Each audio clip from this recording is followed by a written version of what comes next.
महता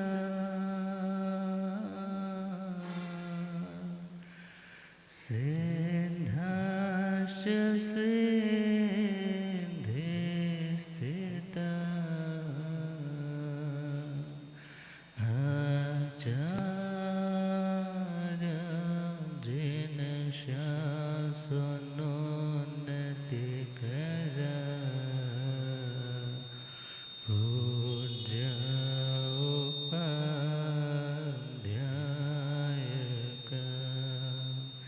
श्री सिद्धांत सुपाठक मुनिवरा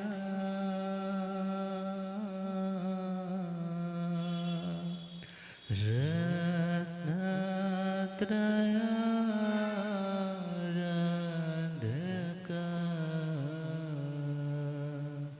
पंचते परमेष्ठेन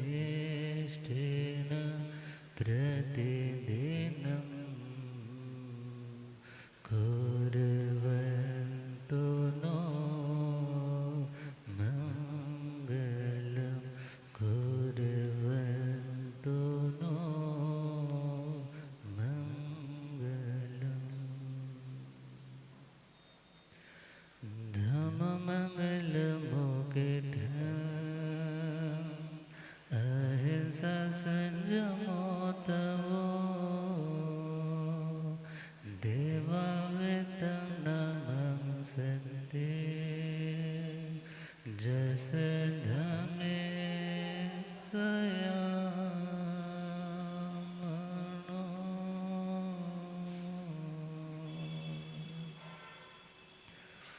गुरु चरणों में वंदन नमन करेंगे बड़ी श्रद्धा एवं आस्था के साथ। एक बार श्रवण और दूसरी बार पीछे बोलने का प्रयास करें। जी हाथ जोड़ गोरानो मेरे वंदना जी हाथ जोड़ गोरानो मेरे एक बार वंदना हजार बार वंदना एक बार वंदना लाख बार वंदना करोड़ बार वंदना लाख बार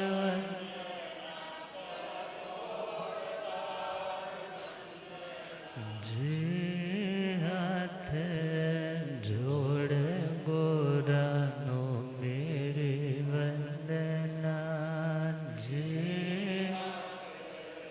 जोड़ गोरानो डगमग डोले नैया मेरे डगमग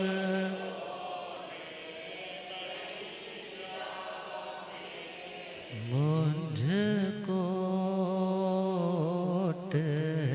सतगुरु तेरे मुझको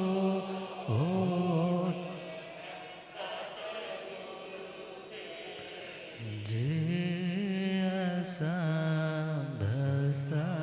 भसागर पार लगना जिया भसागर पार जी हाथ जोड़ गोरानो मेरे वंदना जी जोड़ गोरानो। अनंत अनंत शांति के निकेतन शासनपति श्रमण भगवान महावीर स्वामी के पावन चरणारविंदों में हार्दिक भावनावंदन नमन। मेरे अंधेरे जीवन को रोशनी प्रदान करने वाले परमोपकारी आगम ज्ञान के भंडार, आगम ज्ञाता आगम पुरुष, जिन शास्त्रतन हिमाचल केसरी उपाध्याय भगवंत श्रद्धे गुरुदेव श्री जितेंद्र मुनि जी महाराज साहब के पावन चरण कमलों में हार्दिक भावना वंदन नमः। पाठ पर विराजमान तपस्वी रतन श्री प्रभु मुनि जी महाराज साहब के चरणों में भावना वंदन। धर्म सभा में उपस्थित धर्मानुरागियों, सुशीलवती माताओं एवं बहनों, असीम पुण्योदय से भाग्योदय से आप सबको संतों का समागम और वीतरागवाणी श्रवण करने का सुअवसर प्राप्त हो रहा है। परमात्मा भगवान महावीर स्वामी जिन्होंने जो कुछ भी अर्जित किया, जो कुछ भी पाया, वो 2 हाथों से नहीं 100 हाथों से लुटाया। परमात्मा भगवान महावीर स्वामी जिन्होंने अपनी जिंदगी के अंतिम क्षणों में जो मंगलमय अनुभव अपने शिष्यों के साथ साझा की, उन्हीं अनुभवों का एक रूप है श्रीमद् उत्तराधनजी सूत्र। बड़ा कॉमन नेम है सबके लिए। तो श्री उत्तराधनजी सूत्र जिसमें 2 शब्द हैं, उत्तर और अध्ययन। उत्तर और अध्ययन। उत्तर का एक मीनिंग तो है आंसर। उत्तर का मतलब आंसर। कोई जिज्ञासा है, कोई प्रश्न है, कोई डाउट है, इस सूत्र का अध्ययन करने वाले, इस बुक को पढ़ने वाले व्यक्ति को, सुनने वाले व्यक्ति को अपने कई प्रश्नों का समाधान मिल जाता है। अब समाधान मिल जाए तो उस व्यक्ति की श्रद्धा मजबूत रहती है, विश्वास दृढ़ रहता है। और यदि विश्वास का धागा कमज़ोर पड़ने लग जाए तो वो रिश्ता ज़्यादा लंबा नहीं चलता। भले वो दुनिया का रिश्ता हो, भले वो आध्यात्मिक आत्मा से रिलेटेड कोई भी रिश्ता हो। तो भगवान महावीर स्वामी ने अपने जो अनुभव कृपा किए, उसका नाम है उत्तराधनजी सूत्र। वैसे तो 32 हमारे स्थानकवासी, श्वेतांबर स्थानकवासी और तेरापंथी समुदाय में 32 आगमों को मान्यता दी जाती है। और अन्य भी कोई ग्रंथ जो सिद्धांत से विरोध नहीं खाता, किसी तरह से भगवान की फंडामेंटल्स की काट नहीं करता, तो वे बातें भी अपनाने योग्य, सुनने योग्य और आचरण करने के योग्य है। तो उत्तराधन पहला मीनिंग हमने सुना, जिसमें आत्मा को अपने मोक्ष के मार्ग पर बढ़ते समय जो जिंदगी में रुकावटें, प्रॉब्लम्स या बाहर के लोगों का आडंबर देख करके अब अपनी ही साधना पे डाउट आने लग जाता है। मैं जो कर रहा हूँ क्या ये ठीक है? ये तो इंटरेस्टिंग नहीं है, कुछ बोरिंग सा है। अर्थात उसकी श्रद्धा यदि उखड़ने लगे तो उस आत्मा के उखड़ते हुए कदमों को पुनः स्थिरता करने के लिए समाधान देने वाला है उत्तराधनजी सूत्र। और उत्तर का मतलब है उत्कृष्ट। उत्तर का मतलब उत्कृष्ट, सुपीरियर। जहाँ पर एक अध्ययन से दूसरा अध्ययन श्रेष्ठ है, दूसरे से तीसरा अध्ययन, विनिश्रुत से परिशः प्रविभक्ति श्रेष्ठ है, सेकंड से तीसरा चतुरंगीय श्रेष्ठ है, तीसरे से चौथा असंस्कृत श्रेष्ठ है। चलते चलते 36वां अध्ययन जीव विभक्ति, वो उससे भी श्रेष्ठ है। तो अब बात आएगी कि 36वें अध्ययन से फिर और कौन सा श्रेष्ठ है? तो जैसे हमारे पास माला होती है तो माला का सुमेरु होता है, माला का सुमेरु होता है। मगर यदि सुमेरु निकाल दिया जाए और कोई निशानी ना रखी जाए कि 36 मन के कंप्लीट हो गए हैं, तो 36 में के बाद किसका नंबर आएगा? फिर पहले मीन्स 36 में अध्ययन से भी फिर पुनः और ज़्यादा सुंदर और ज़्यादा आत्मा को अपलिफ्ट करने वाला, ऊंचा उठाने वाला अध्ययन है विनय श्रुत। जहाँ पर एक से बढ़कर के एक अध्ययन है, उसे क्या कहा? उत्तराध्ययन। क्या कहा? उत्तराध्ययन। उत्तर दिशा में मेरु पर्वत होता है, उत्तर दिशा में मेरु पर्वत है। और मेरु पर्वत स्थिरता का, स्टेबिलिटी का प्रतीक है। किसका प्रतीक? स्थिरता का, स्टेबिलिटी का प्रतीक है। इसी प्रकार जो आत्मा चाहता है कि मेरे अंदर स्थिरता आ सके, स्टेबिलिटी आ सके, बाहर की परिस्थितियां कुछ हो, मैं अपनी मनस्थिति को शांत रख के समाधान खोज सकूं, तो उस व्यक्ति को कौन सा सूत्र पढ़ना चाहिए? उत्तराध्ययन सूत्र। और आगे चले, उत्तर दिशा में ध्रुव तारा भी तो होता है। कौन सा तारा? वो भी तो स्थिरता का प्रतीक है। यदि पुराने समय में जाएं तो नेविगेशंस आज की तरह तो इनबिल्ड आपकी कार्स में होते हैं, मोबाइल्स में होते हैं। मगर पहले ज़माने में जाएं तो नेविगेशन के लिए किसको देखते थे? क्योंकि दिन के समय तो सूरज है, और यदि सपोज रात के टाइम भी अमावस्या की रात है तो डिसाइड कैसे करें कि हमें किधर जाना है? तो उस समय ध्रुव तारे को देख करके अपनी सारी डायरेक्शंस को वो क्या करते थे? फाइनल करते थे कि मुझे किधर जाना है, मैं भटका तो नहीं हूँ, मुझे किस रास्ते से निकलना है। तो जो आत्मा को दिशा निर्देश दे, दिशा डायरेक्शन, निर्देश मीन्स उसके बारे में बताए कि तुम्हें इस डायरेक्शन में आगे बढ़ना है, तो वो सूत्र कौन सा? बोलो। श्री उत्तराध्ययन सूत्र। और आगे चले, उत्तर अर्थात उतरना। उतरना मतलब एक पहाड़ी पे ऐसे चढ़ा जाता है, फिर ढलान आती है तो उतरने लगते हैं। इसी प्रकार जिंदगी में बचपन से धीरे धीरे जवानी, जवानी के बाद धीरे धीरे प्रौढ़ अवस्था, फिर एक पीक लेवल आता है। जैसे इकोनॉमिकली भी जिंदगी में एक पीक पीरियड आता है, नेम एंड फेम का भी एक पीक पीरियड आता है, प्रॉस्पेरिटी का भी एक पीक पीरियड आता है। मगर हमेशा वैसा रहता, फिर क्या होता है? डिक्लाइनिंग स्टार्ट हो जाते हैं। अब असेंडिंग से डिसेंडिंग ऑर्डर स्टार्ट हो जाता है। तो परमात्मा भगवान महावीर स्वामी जब देह में थे, शरीर के अंदर थे, तो शरीर की उम्र है। किसकी उम्र है?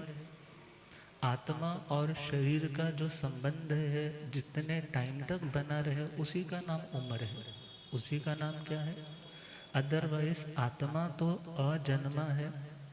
आत्मा की कोई उत्पत्ति करने वाला, कोई क्रिएटर, कोई गॉड या कोई माता पिता नहीं है, बल्कि वो देहों को तो रिप्रेजेंट कर सकते हैं, डिलीवरी के द्वारा दिखा सकते हैं, मगर आत्मा को पैदा कोई नहीं कर सकता। तो भगवान ने इस देह में रहते हुए, अब उनकी टोटल आयुष्य कितनी थी? 72 ईयर्स। तो अपने उतरते हुए जिंदगी के लाइफ स्पैन में, किस टाइम में? उतरते हुए लाइफ स्पैन में जो भगवान ने शिक्षाएं दी है, उसका नाम है उत्तराध्ययन सूत्र। उसका नाम क्या है? क्योंकि हम जो सुनने जा रहे हैं उसके बारे में थोड़ा थोड़ा तो हमें एटलीस्ट पता होना चाहिए। तो और आगे चले तो पहले एक प्रचलन था, प्रचलन इज अ ट्रेंड था, कि श्रीमद् आचार्य सूत्र, जिसमें साधु का आचार कैसा होना चाहिए, आचरण, आचरण इस फॉलो उस व्यक्ति की जिंदगी में कैसा होना चाहिए कि जिससे वो अपने लक्ष्य को अचीव कर सके। तो उस आचार्य सूत्र के बाद में, उत्तर का मतलब बाद में, उत्तर का मतलब बाद, अब उत्तर का मतलब बाद में, पहले क्या ट्रेंड था, आचार्य जी सूत्र के बाद उत्तराध्ययन जी पढ़ाया जाता था। क्या पढ़ाया जाता था? उत्तराध्ययन जी पढ़ाया जाता था। मगर जब आचार्य श्री स्वयंभव जी ने, जो पूर्वधर आचार्य थे, उन्होंने अपने बेटे मणक के लिए, कौन से बेटे? मणक के लिए, उन्होंने देखा कि इसकी उम्र तो मात्र 6 महीने की है, ये तो इतनी छोटी अवधि में काल धर्म को प्राप्त हो जाएगा, तो मुझे इसके लिए कुछ करना चाहिए। तो उन्होंने पूर्वों से एक चर्निंग करके, जैसे बिलो कर रिड़क करके मक्खन के रूप में जो एक्सट्रैक्ट निकाला, उसका नाम था दशवें कालिज्य सूत्र। क्या नाम था? दशवें कालिज्य सूत्र। अब वो दशवें कालिज्य सूत्र अब आचार्य जी के बाद में पढ़ाया जाने लगा। किसके बाद में? आचार्य जी के बाद। अब फिर दशवें कालिक जी के बाद में उत्तराध्ययन जी पढ़ाया जाने लगा। तो उत्तर का मतलब आफ्टर, उत्तर का मतलब बाद में, जिसका आचार्य जी इत्यादि सूत्रों के बाद में अध्ययन कराया जाता, उसका नाम था उत्तराध्ययन सूत्र। उसका नाम क्या था? बोलो। आप ये मत सोचो कि हम सिर्फ प्रवचन हॉल में बैठे हैं, महाराज जी की कथा सुनने आए हैं। लाइक ए स्टूडेंट सुनो, एक क्यूरियोसिटी के साथ सुनो, तभी कुछ ज़िंदगी में परिवर्तन भी आएगा, कुछ नॉलेज में भी एनहेंसमेंट हो पाएगा। अदरवाइज सुना झाड़ा चले गए, थोड़ा थोड़ा संस्कार रहेगा, कुछ कुछ आएगा, मगर कुछ नोट करो, नहीं आया है जाकर के पुनः पूछो, तो कुछ आगे प्रोग्रेस होगी। अदरवाइज बहुत जन्मों से सुनते आ रहे हैं, श्रवण इंद्रिय बहुत बार मिली होगी, मगर दुर्लभता है श्रवण इंद्रिय की भी। हर जन्म में श्रवण इंद्रिय भी नसीब नहीं होती। तो खैर, तो उसी उत्तराध्ययन सूत्र में 36 अध्ययन है। कितने अध्ययन है? कितने हैं? 36। तो 36 अध्ययनों में एक अध्ययन है 29वां, 29 चैप्टर, जिसका नाम है सम्यक तो पराक्रम। कौन सा चैप्टर? सम्यक तो पराक्रम, सच्चा पराक्रम। व्यक्ति दुनिया में पराक्रम, अपनी शक्ति का प्रयोग बहुत जगह पे करता है, मगर इतना कुछ करने पर भी उसे लगता है कि मैंने कुछ भी किया, मैंने कुछ भी पाया नहीं। जिनके लिए किया वही लोग आने वाले टाइम में चीट कर जाते हैं, धोखा दे जाते हैं। या जिन लोगों ने आपके लिए किया, शायद आप भी उनको उतना रिटर्न में लौटा नहीं पाते, या लौटाना तो चाहते हैं मगर आपका ज़िंदगी का लाइफ स्पैन ही कंप्लीट हो गया। अर्थात भगवान फरमा रहे हैं कि हे आत्मा, तुम आत्मा का कल्याण करना चाहते हो, तो तुम्हें सच्चा पराक्रम करना होगा। कौन सा पराक्रम? सच्चा पराक्रम। अब पराक्रम क्या होता है? पराक्रम का मतलब पराये व्यक्ति के ऊपर। कौन सा व्यक्ति? पराया। पराया कौन होगा? जो हमारा नुकसान करता है। पराया कौन होगा? जो हमारा नुकसान करता है। अब वैसे दुनिया में पराया किसको बोल देते हैं कि जो अपनी रिश्तेदारी में नहीं है, अपनी बिरादरी में नहीं है, क्या बोलते हैं? ये गैर व्यक्ति है, ये पराया है। मगर ध्यान दो ना, हमारी आँख, और आँख में यदि तिनका आ जाता है, क्या आ जाता है? स्कूटर चला रहे थे, पैदल चल रहे थे, एकदम आंधी आ रही है, और क्या हो गया? चश्मा भी लगा रखा है, मगर धूल का या कोई तिनके का कण आया और आंख में चला गया, तो क्या होने लग गया? रड़कने लग पड़ा, इरिटेशन होने लग पड़ी। क्यों इरिटेशन हुई? क्योंकि वो पराया है। वो क्या है? वो शरीर का अंग नहीं है, दैट्स वाई वो इरिटेट कर रहा है। जब तक निकलेगा नहीं तब तक, और जब उसको निकालने में पुरुषार्थ किया, उसको निकालने में एफर्ट किया, उसका नाम है सच्चा पराक्रम। कौन सा पराक्रम? ये तो छोटी सी बात है। जिंदगी में इतने सारे दुख है व्यक्ति के, जो खुद ही पाले हुए हैं, खुद ही क्रिएट किए हुए, मगर उन दुखों को मिटाने का, हटाने का, घटाने का जो पुरुषार्थ है, उस पुरुषार्थ का नाम है सच्चा पराक्रम। कैसा पराक्रम? पराक्रम, पर मीन्स पराया, पराया मतलब जो दुख देने वाला है, उसके ऊपर आ का मतलब है चारों ओर से समन्तात। क्रम पाद विक्षेपे मीन्स अपने पैरों को उठा करके उसकी हस्ती को मिटाने के लिए जो व्यक्ति आगे बढ़ता है उसका नाम है पराक्रम। उसका नाम क्या है? पराक्रम। तो पराक्रम 3 तरह का होता है।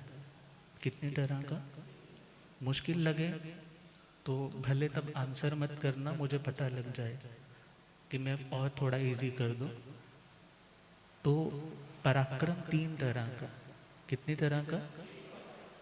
पहला है बाल पराक्रम, दूसरा है पंडित पराक्रम, तीसरा है बाल पंडित पराक्रम। बाल का मतलब अज्ञानी, बाल का मतलब जिसे अपने हित का, अपने अहित का कोई बोध नहीं है, जानकारी नहीं है, ज्ञान नहीं है, ऐसे नादान व्यक्ति को, ऐसे नेग्लिजेंट व्यक्ति को, ऐसे चाइल्डिश व्यक्ति को क्या बोलते हैं? बाल। तो बाल व्यक्ति का मीन्स अज्ञानी व्यक्ति का जो पुरुषार्थ है, मेहनत वो भी बहुत करता है, मगर मेहनत करने के बावजूद भी उसके दुख दूर नहीं होते हैं, उसके कर्म के बंधन टूटते नहीं हैं, उसके कषाय पतले नहीं पड़ते हैं। तो ऐसे व्यक्ति के द्वारा की गई सारी मेहनत उसे क्या कहा है? बाल। तपस्या भी वो करेगा, बहुत लोगों की सहेगा भी, मगर उसके पीछे प्रयोजन मात्र दुनिया को लुभाने का या दुनिया का कुछ पाने का रहेगा। तो उस व्यक्ति की तपस्या भी बाल तपस्या, उस व्यक्ति की निर्जरा भी अकाम निर्जरा। समझ आ रहा है ना? बिना इच्छा कर रहा है, यदि इच्छा से कर रहा है तो भी किसी इच्छा की पूर्ति के लिए कर रहा है। इच्छा, एक इच्छा होती है मोहनीय कर्म से पैदा होने वाली। किससे पैदा होने वाली? मोहनीय कर्म से पैदा होने वाली एक इच्छा है, जिससे इच्छाएं आगे से आगे जनरेट होती जाती, खत्म नहीं हो पाती। एक इच्छा पैदा होती है मोहनीय कर्म का क्षोक्षम होने से। मीन्स हमारा मोहनीय कर्म जब हल्का पड़ता है तब भी इच्छा होती है मैं धर्म करूं, मैं त्याग करूं, मैं तपस्या करूं, मैं सेवा करूं, मैं अपने गुस्से को शांत रखूं। डिजायर, इच्छा तो है ना ये भी। मगर एक इच्छा है जो हमारी शांति को घटाती है, एक इच्छा है जो हमारी शांति को बढ़ाती है। जो शांति को बढ़ाने में कारण बने वो इच्छा अच्छी है, और जो अशांति को ही बढ़ाती चली जाए वो इच्छा अच्छी नहीं है। तो पहला पराक्रम कौन सा? बाल पराक्रम। अब 3 व्यक्ति थे, तो 3 लोगों ने काम डिवाइड किया हुआ था। उनको प्रोजेक्ट मिला है कि तुम्हें पेड़ लगाने हैं। क्या लगाने हैं? क्योंकि ग्लोबल वार्मिंग बढ़ रही है, पेड़ों की कटाई तो हो रही है, मगर पेड़ लगाए नहीं जा रहे। लिखने वाले ने लिखा, फफक फफक गेहूं कहे, सिसक सिसक कर धान। फफक फफक गेहूं कहे, सिसक सिसक के धान। खेतों में फसलें उगती थी, अब उगने लगे मकान। खेतों में फसलें उगती थी, अब उगने लगे। अब ऐसी स्थिति में जब हम खुद ही अपने भविष्य को उस प्लेटफॉर्म तक पहुंचा रहे हैं जहां रोग भी आएंगे, जहां अशांति भी बढ़ेगी, तो वहां पर दोष प्रकृति का नहीं है। दोष किसका है? हमारी अपनी डिजायर्स का, हमारी उन इच्छाओं का जिनको हम संयमित ना करके मात्र अपने सुख को बढ़ाने के चक्कर में प्रकृति से खिलवाड़ कर रहे हैं। तो खैर उन्हें क्या प्रोजेक्ट मिला था?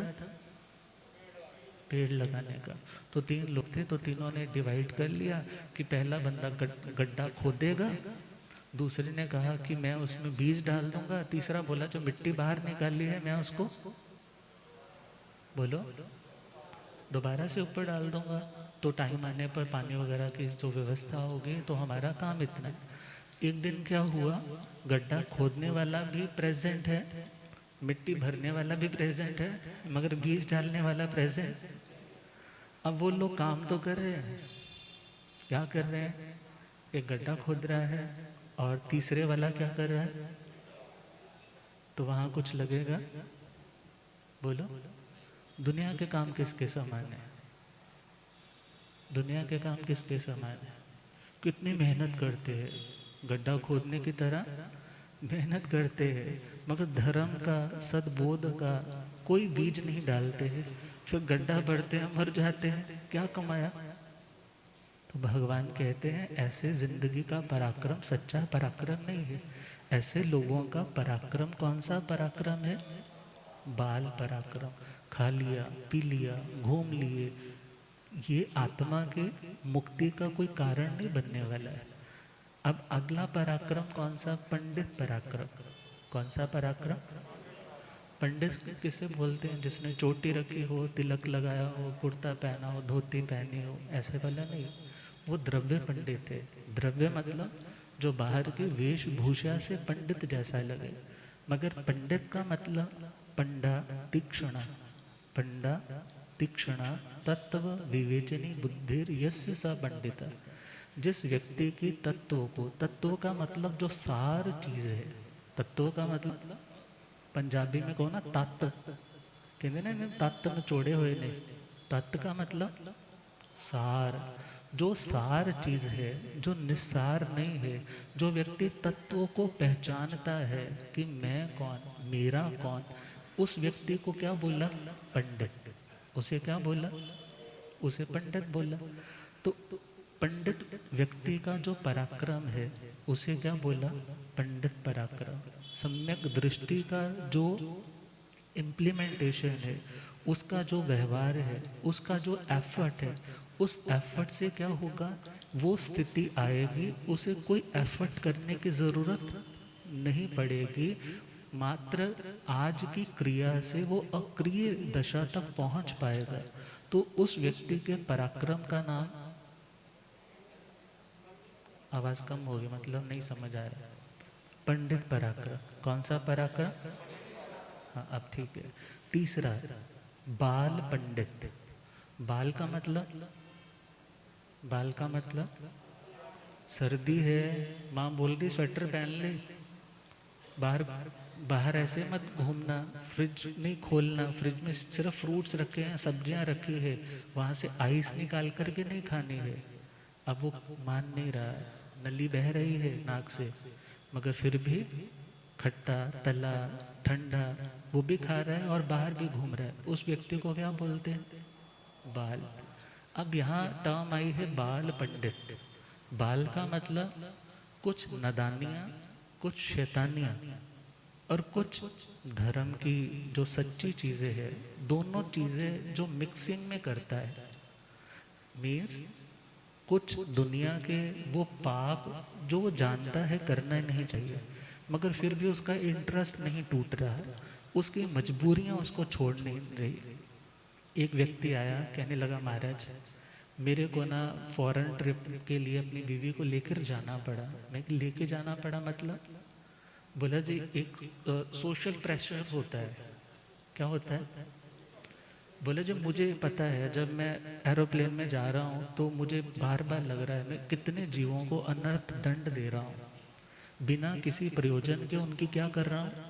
हिंसा कर रहा हूँ। मगर फिर सोचता हूँ कि भाई घर की गृहस्थी को भी तो बचाना मेरा धर्म है, घर की गृहस्थी को बचाना भी। अब वो इतनी समझदार नहीं है कि उसको धर्म का इतना विवेक हो। यदि मैं उससे मुंह मोड़ करके बैठ जाऊं तो भी क्या आ जाएगी? प्रॉब्लम आ जाएगी। मगर जानता भी है, करता भी है। किन्हीं अंशों में, किन्हीं अंशों में कभी समय लगता है, सामायिक करता है, पौषध करता है, स्वाध्याय करता है, ध्यान करता है, तपस्या करता है, मेडिटेशन इत्यादि करता है। अब वो चीजें तो है पंडित पराक्रम। वो चीजें कौन सी है? पाप से बच रहा है कि मैं पाप ना करूं, जो बंधे हुए हैं उनको काटूं, उसके लिए वो अपने जिंदगी के एफर्ट्स को लगा रहा है, टाइम को लगा रहा है, एनर्जी को लगा रहा है। तो उस व्यक्ति का तो वो एफर्ट कौन सा एफर्ट है? पंडित। मगर जहाँ पर सिर्फ दुनिया के सुखों के लिए, दुनिया के भोगों के लिए, शब्द रूप गंध रस स्पर्श की अनुकूलता को पाने के लिए दौड़ धूप की जा रही है, वो पराक्रम कौन सा? मिक्स कर दो दोनों को, पानी और दूध को मिक्स कर दो, तो मिक्सचर का नाम क्या है? बाल पंडित।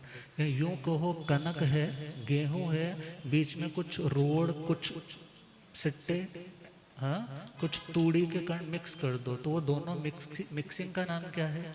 बाल पंडित। जिसको हम बोलते हैं वीरता विरत। क्या बोलते हैं? वीरता विरत। किन्हीं अंशों में उसके अंदर विरति है। विरति का मतलब त्याग, विरति का मतलब, रति का मतलब लगाव, रति का मतलब लगाव, और विरति का मतलब लगाव चला गया। लगाव क्या हो गया? जब लगाव नहीं रहता तो उस व्यक्ति को छोड़ना, उस वस्तु को छोड़ना मुश्किल नहीं होता। मगर जब लगाव रहता है, बहुत बार वो फिजिकली तो दूर चला जाता है, मगर मन से नहीं हम उसको छोड़ पाते। सपोज हमने किसी चीज़ का पच्चखान कर लिया, मैं आज ये नहीं खाऊंगा, फिजिकली तो नहीं खाया, मगर यदि अंदर रति मोहनी है, रति भाव है, लगाव है, तो मन से बिना त्यागे वो व्यक्ति उस वस्तु की क्या करता रहेगा? चाहना। और भगवान कहते हैं जो व्यक्ति स्वाधीन होने पे, स्वाधीन मतलब स्वतंत्र है कुछ भी करने के लिए, मगर स्वतंत्र होने पर भी उन पदार्थों के दुखद परिणाम कि इससे कर्म बंद होगा, जानते हो उनका त्याग करता है, उस व्यक्ति को त्यागी कहा। ये नहीं जिसको मिलता ही नहीं है, मिल ही नहीं रहा बेचारे को, मगर पाने की भावना है, ऐसे व्यक्ति को त्यागी, त्यागी नहीं कहा। तो जो विरति है, विरति का मतलब त्याग, और अविरति का मतलब, समझ आ रहा है ना? अविरति का मतलब त्याग का अभाव, त्याग नहीं है। अर्थात त्याग क्यों नहीं है? क्योंकि उसका लगाव कम नहीं हुआ। क्या कम नहीं हुआ? अब लगाव को तोड़ने के लिए नियम दिए जाते हैं। किसको तोड़ने के लिए? क्योंकि लगाव दुख देता है ना। आज मनपसंद सब्जी नहीं बनी है तो दुखी हो गए कि मेरे से घिया तोरी टिंडे नहीं खाए जाते। अब नहीं खाए जाते तो मीन्स आज वो ऑर्डर करेगा, जोमेटो से बुलाएगा कुछ ना कुछ, मुझे तो नहीं खाना, जहाँ मैं भूखा रहूंगा। अब लगाव है इसलिए दुख है, लगाव है तो क्या है? और यदि लगाव ना हो तो दुख। तो भगवान ने काम किया है मूल के ऊपर। भगवान कहते हैं दुख को तोड़ना है तो लगाव को छोड़ना होगा, और लगाव को छोड़ने के लिए उसके नियम का, त्याग का, पच्चखान का कॉन्सेप्ट परमात्मा ने दुनिया को समझाया। तो तीसरी तरह का पराक्रम है बाल पंडित। कौन सा? बाल पंडित। तो उत्तराधनजी सूत्र का 29वां चैप्टर, और उसका नाम सम्यक तो पराक्रम, सच्चा पराक्रम। अर्थात हमारा जो भी जिंदगी की ऊर्जा का प्रयोग है वो ऐसी जगह पर हो कि हमें आने वाले भविष्य में फिर कुछ करना बाकी, कुछ बाकी करना ना रह जाए। तो वो चीज़ें कौन सी हैं? वो 73 बातें बताई है। कितनी बातें? 73 बातें हैं। अलग अलग डायमेंशन से, अलग अलग एंगल से भगवान ने समझाया कि तुम यह कर रहे हो, इसमें शक्ति लगा रहे हो तो तुम्हारी शक्ति सार्थक है, तुम्हारा शक्ति का लगाना सफल है, क्योंकि इससे तुम अपने बंधन से, अपने बोझ से, अशांति से मुक्त होते जा रहे हो। तो इसकी स्टार्टिंग कर ले। तो स्टार्टिंग में आर्य श्री सुधर्मा स्वामी जी महाराज। कौन से? आर्य श्री सुधर्मा स्वामी जी महाराज, जो भगवान महावीर स्वामी की पाठ आचार्य परंपरा में कौन थे? पहले आचार्य थे। अब वैसे तो 5वें गणधर थे। तो आर्य श्री सुधर्मा स्वामी जी की वाचना हमारे तक पहुंचती है। अब गणधर तो कितने थे? 11। कितने थे? 11। अब 11 गणधर में जो हाईली रैंक्ड बड़े बड़े स्कॉलर्स हैं परमात्मा के, ये एक तरह से जैसे एक बुक लिखने वाला होता है, ये बुक का कंटेंट देने वाला एक राइटर होता है, मगर उसका संपादन करने वाला दूसरा व्यक्ति होता है। कई बार वो खुद भी होता है और कई बार किसी पब्लिशर को वो चीज़ें सारे डॉक्यूमेंट सारे सौंप देता है कि तुम भाई इसको क्या करो, कंपाइल करो और इसको पब्लिश करो, इसका संपादन करो। ऐसे ही भगवान का कंटेंट है। कंटेंट किसका है सारा?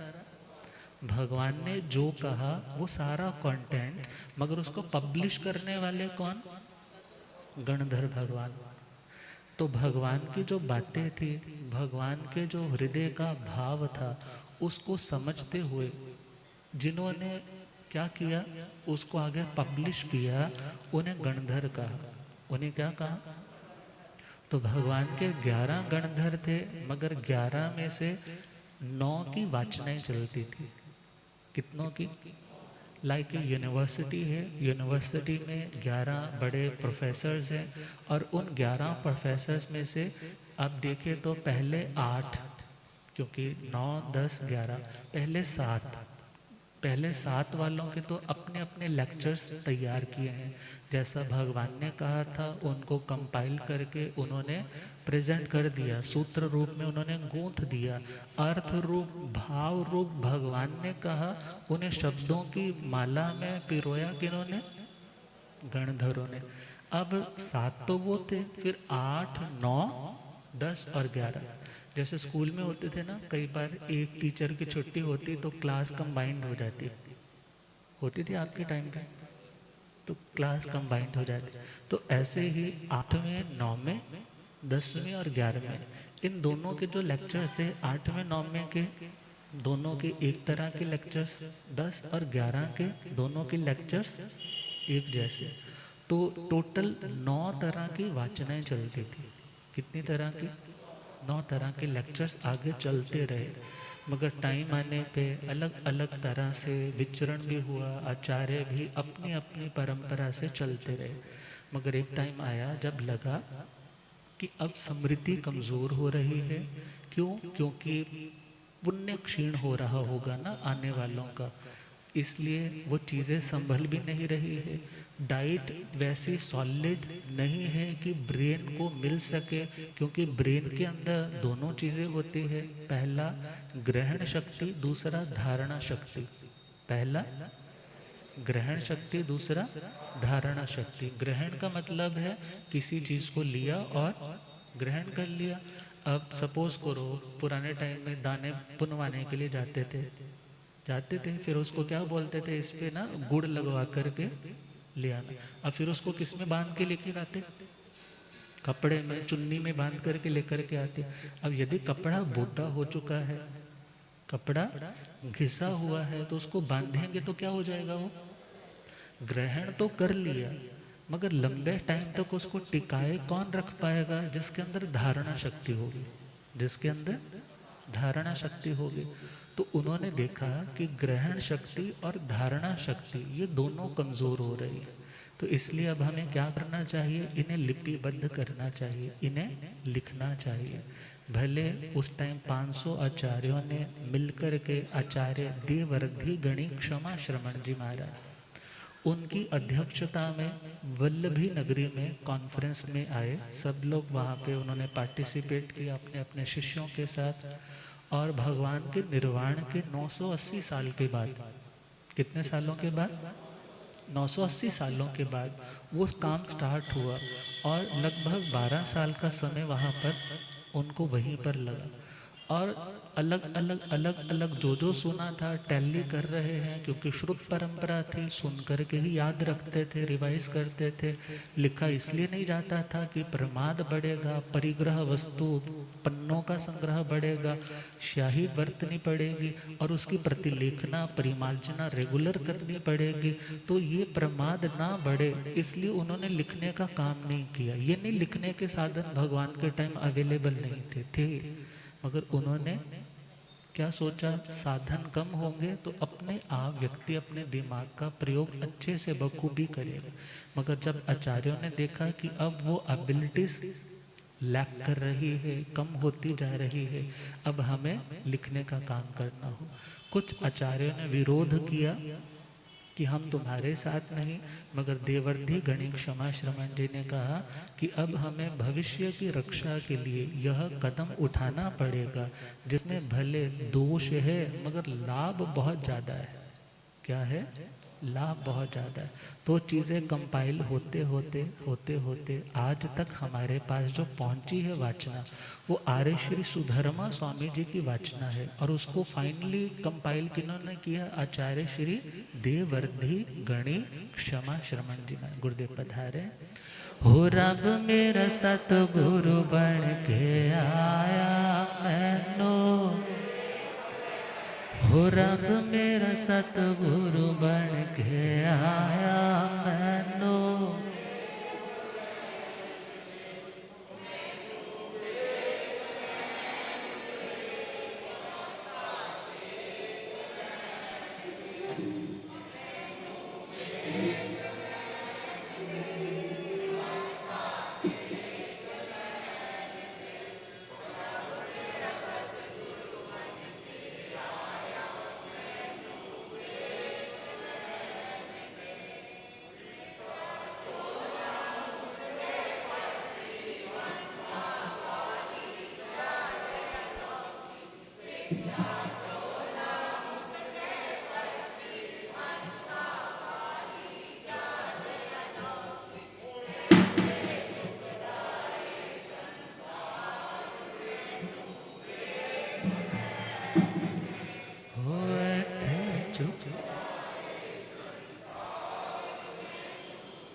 हो रब मेरा सतगुरु बन के आया मैनो, हो मैनो वेख लैण दे के मथा टेक लैण दे, ओ मैनो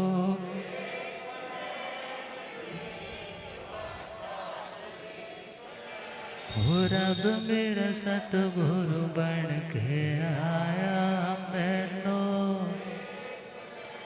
भूलिया गम ज्ञाता आगम पुरजन शास्त्र तन हिमाचल केसरी उपाध्याय भगवंत श्रद्धे गुरुदेव श्री जितेंद्र मुनि जी।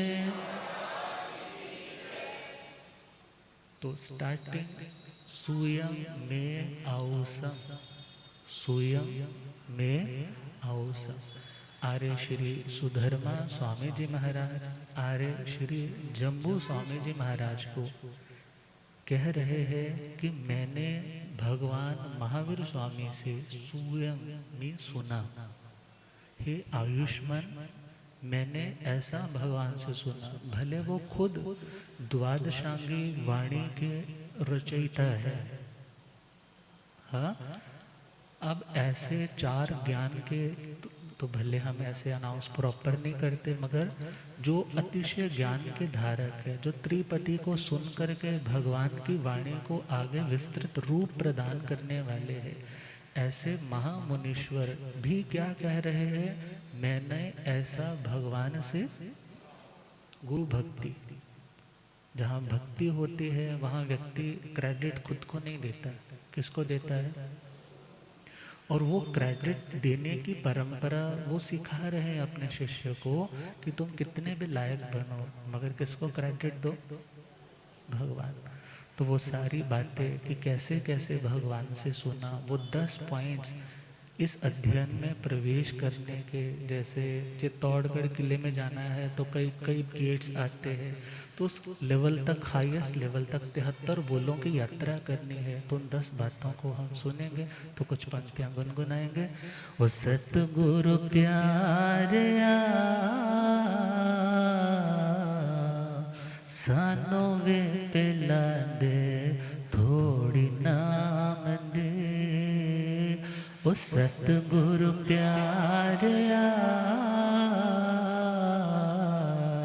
सानो वे पिला दे थोड़ी, चिंता रहे ना कोई भी अंजाम दे, चिंता रहे ना कोई भी